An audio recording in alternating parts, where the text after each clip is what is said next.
Welcome back to beautiful and windy Shizuoka Prefecture. This is the second episode in our Shizuoka series. Today I'm going to be exploring a local food in Shizuoka Prefecture that not that many people actually come to try. Do you have any guesses what that could be? I'll give you a hint. It is a salty Japanese cooking staple. Wonder what it could be? And if you're curious, make sure to stick around to find out what it is. Okay, we're gonna put the whole bottle in. I'm definitely gonna try that. Before we go, don't forget to subscribe for more Japan adventures like this one. And don't forget that all of the experiences that we feature in our Shizuoka series will be bookable on byFood.com. So make sure to check out the description down below for more details. All right, let's go explore Shizuoka Prefecture and have some delicious food here. Let's go! This is the city of Kakegawa. It is a beautiful town that's also very historic because it was once a post town along the famous Tokaido Road, so this was a stop along the way. It has a lot of tea fields, so it's really well known for its tea production, but it's also known for this one thing that's actually been made here for over 2 centuries, and that is soy sauce. And I'm going to be learning how to make soy sauce at this really ancient soy sauce brewery in this area. But before we go do that, I thought I would try a local soy sauce ramen that uses the soy sauce from that soy sauce brewery and just kind of get a taste for what this unique local soy sauce is all about. All right, so to start off the day, I am here in front of Menya Sasuke, which is a ramen shop close to Kakegawa Station. And apparently the owner is a huge fan of ramen. So he opened this restaurant about 13 years ago, and he also is a huge fan of soy sauce, I hear. So he actually traveled widely across Japan to try different soy sauces at different soy sauce breweries, but still he kind of ended up back home in his local soy sauce brewery and decided to go with this one. So I'm gonna try the soy sauce based ramen or shoyu ramen that they have here and see what the flavor of the local soy sauce is like. And then we're gonna go check out the brewery. So that's what we're gonna do today. I think I'm gonna go with the jidori soba, which is the local chicken soba, which actually sometimes means buckwheat noodles, sometimes it means ramen noodles, just so you know. Let's get the soy sauce one of those. This looks so beautiful. Really simple presentation, but just stunning. It's very balanced. And there's 2 different types of chashu pork, nori seaweed, and there's also a garnish on here, which is apparently called hime mitsuba. Looks really tasty, and of course the color of the soy sauce is really deep and rich. So I can't wait to give it a try.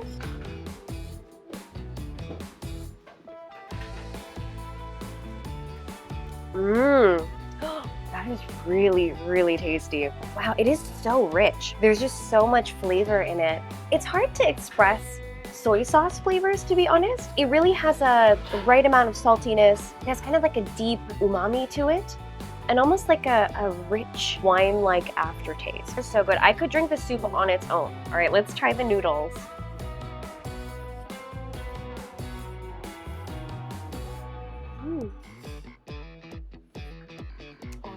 Good. The noodles are really thin, but they have a really good amount of chew to it. There's some bounce. It really absorbs the flavor of the soup. It just kind of carries the soup up as you slip the noodles. All right, let's try one of the chashu.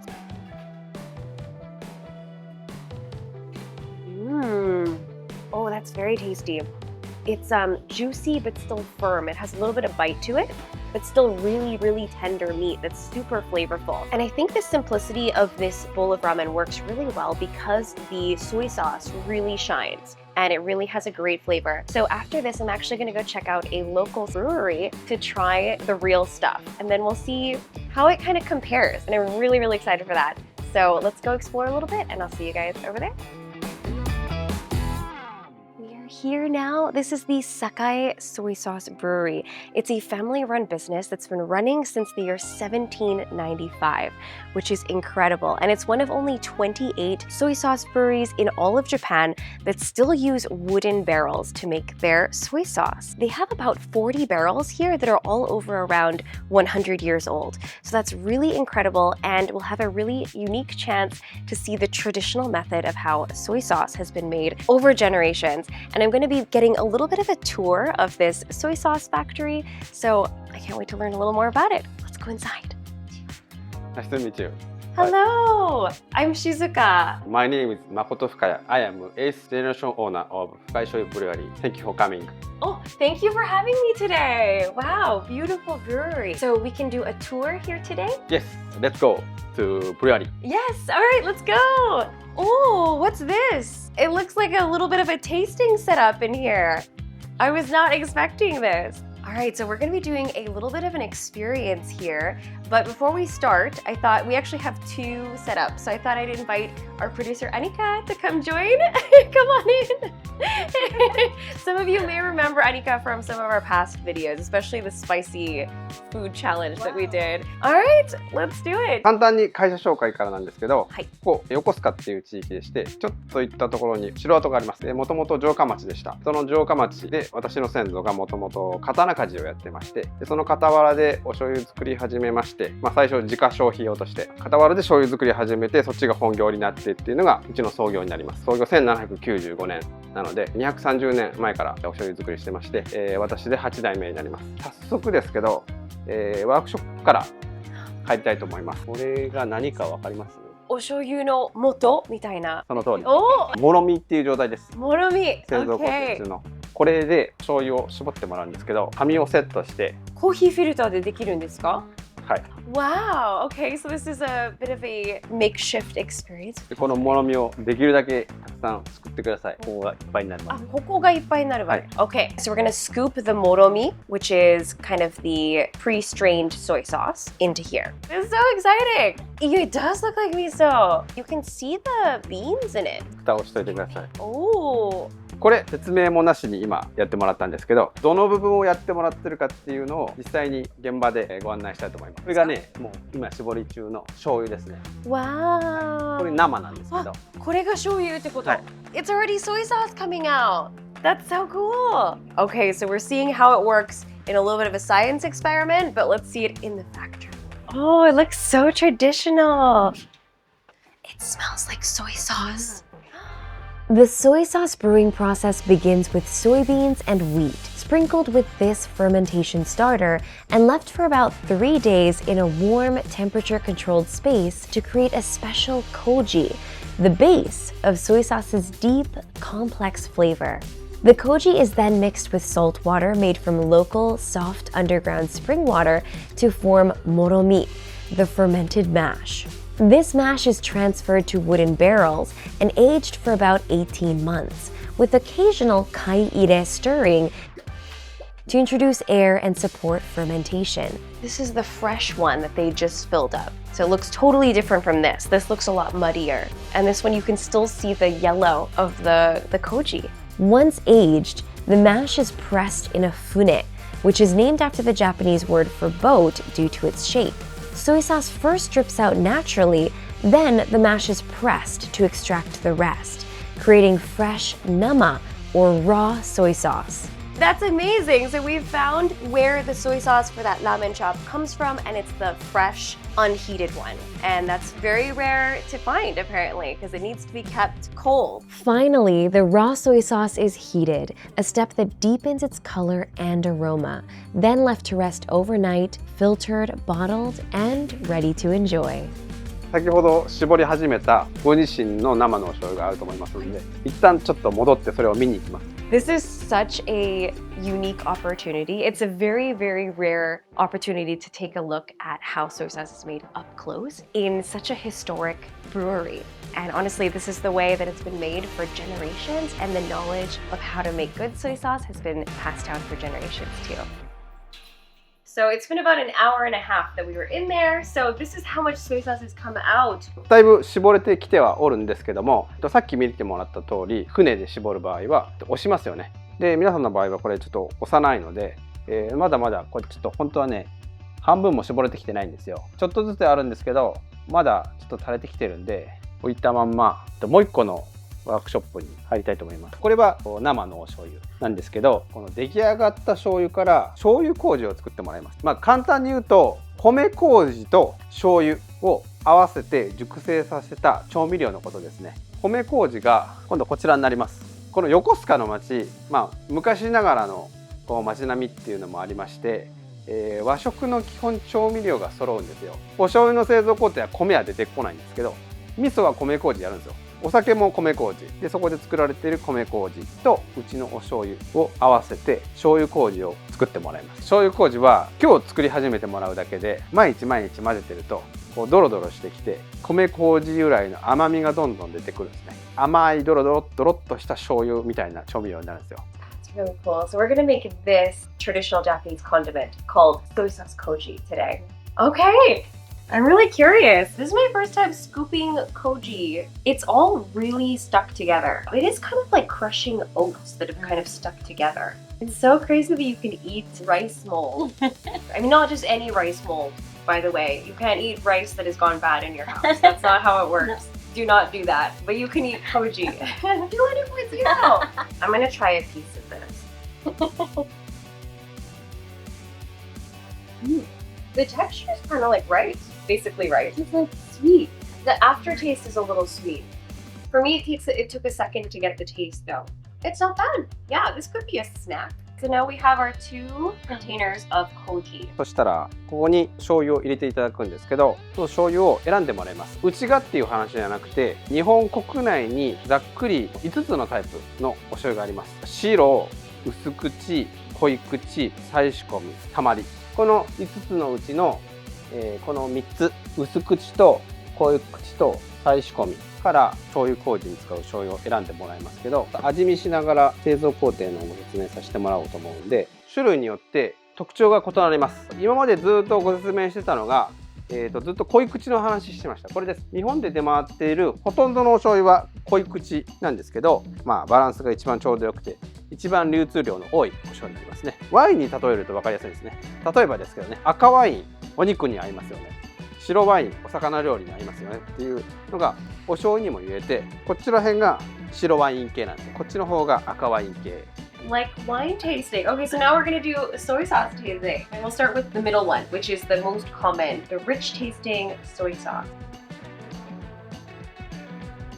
Oh, that's really good. There's a lot of flavor. I would definitely cook with that. 次、薄口なんですけど、簡単に言うと色が淡いお醤油です。お料理に使う際に色って重要なんですよ。色の仕上がりが重要で、こう色をなるべくつけたくない時に薄口使われるんですけど、薄い味じゃないんですよ。で、色です、重要なの。Okay, here we go. That's salty. Oh, but it's really good. Yeah. It's salty, but it's flavorful. Yeah, but it's clearly different. It's good, but like you don't need much of it. That's kind of how I would distinguish though. That's actually so interesting because the amount of salt is the same, but this one tastes saltier. 最後こちらが再仕込みっていうお名前なんですけど、直訳するとダブルファーメンテーションで出来上がったお醤油をもう一回木桶に戻します。塩水じゃなくて醤油を張ったところにもう一回麹仕込むんですよ。でもう1年半寝かすんで、1年半の合計で 3,4 年ぐらい、熟成期間がざっくり倍、原料も倍、手間も倍っていうのが再仕込み醤油になります。Whoa! That is a powerful taste. That like hits you instantly. I think really, really heavy on the umami flavor. It just kind of like blasts your tongue the moment you put it in your mouth. I think we both had the same reaction. We were both like, it's so rich. で、ここまでご説明してもらった中で、この3種類で選んでもらって、それなりの米麹になります。Okay, so now we have to choose which soy sauce we're gonna use to make our shoyu koji. Which one do you think you're gonna go with? I think I'm gonna go with the usukuchi. Oh, The light color. It's very hard to choose because they're all really good in different ways. But I don't know, I don't want to be basic, but I swear my favorite is just like the classic dark or rich taste. It just has the right balance for me. So I think I'm gonna go with this one. Let's do that. I'll go with koikuchi and you'll take Shizuoka. Okay. That's a lot of soy sauce. Okay, we're gonna put the whole bottle in. Oh, we're using the whole bottle. で、もうあと混ぜるだけです。It reminds me of like curry and rice. 1日1回ぐらい混ぜてもらった方がいいです。で、多少別に忘れちゃっても問題ないです。ざっくり2週間ぐらい混ぜながら室内に置いてもらって、ドロドロしてきて甘くなってきたら完成です。2週間混ぜるの忘れちゃった。 2週間丸々忘れちゃうとちょっと You need to send me a photo when it's done. 2 weeks from now. It'll probably look totally different. 使い方としてはおすすめはそのまんまいっちゃうとちょっとしょっぱ強いのでちょっと蜂蜜と混ぜてもらってトーストにかけてもらったりするとこのしょっぱ甘いトーストができます。 I'm definitely gonna try that. That sounds really good. じゃあ一旦これは終わりにしたいと思いますので最後こっちに戻ってきます。